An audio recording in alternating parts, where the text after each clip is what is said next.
Hello, we are Team 12 and we are going to present the game Falling Things. We are Ernesto, Enrique, and Jorge. Outputs, inputs, and process of this game. An input is data that a computer receives. In this case, are the indications you make when you click on any button of left and right side of the microbit, A and B buttons. Output is the indication that sends the computer, in this case are sounds and LEDs of the game. This process is the algorithm that is inside the game. In order to the enemy and the player functions, and it also has conditional and iterational statements that complement it.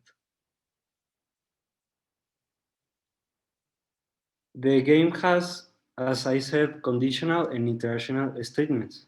The conditional statements are when the game presents level of difficulty, which are three of the following: 1, 2, and 3. The game determines when to change the levels depending on the score of the game between 0 and 5. It is the level 1 between 0 and 15, the level 2, and between 6 and 30, it is the level 3. We did this using conditional that's constantly verifying in between which parameters the score is located, and as the score rises, the difficulty of the game does as well. There is also a repeat conditional in each enemy function. Iterational statements. The game has condition control loops, which control this game. The levels. The loops are directly proportional to the variable score. A different kind of function reacts, the action repeats until the enemy touches the player, or the score reaches the limit of win, or you reach the limit of times you lose.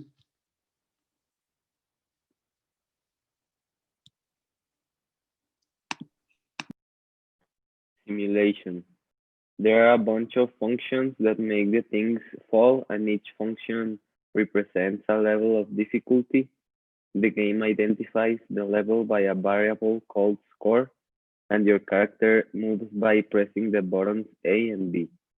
The objective is to survive until 30 points, and you have 3 lives.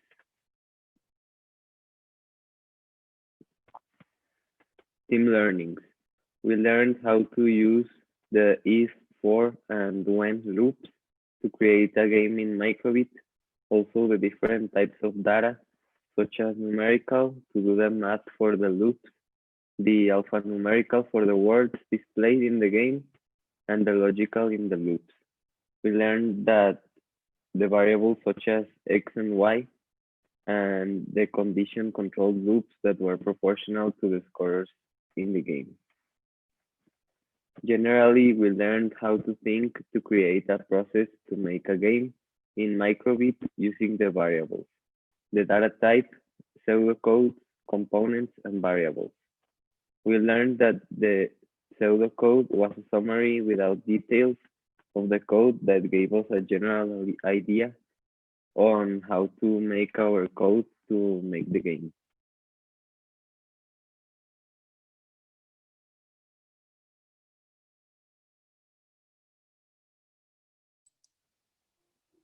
Here's the code of our game. Here's the variables. This is live, and this is a live variable also. Here we declare the character, and this is a variable called score, which is in here also. These functions represent each of the level of difficulty, and this is where they spawn, the enemies spawn. There are 4 difficulties, and only 3 of them are in the game. So now I'm going to play the game. Here it starts. So you just move, and yeah. Now when I reach the score of 5 or 6, it will change the level. And there it changes the level.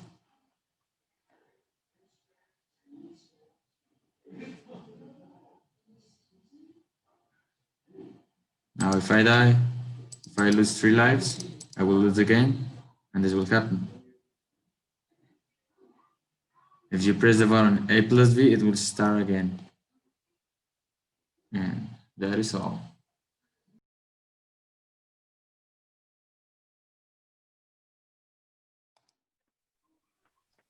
Hello, we are Ah. Team 12 and Sigue, lo puedo recortar. Enrique, eres un güey. oh Tú my. sigue.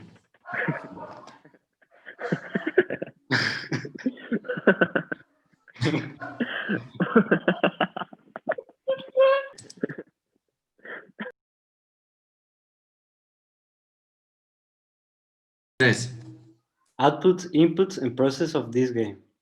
An input is data that a computer receives. In this case, are the indications you make when you click on any button of left and right side of the microbit. Otra vez. Ya, ahora sí la última. Una.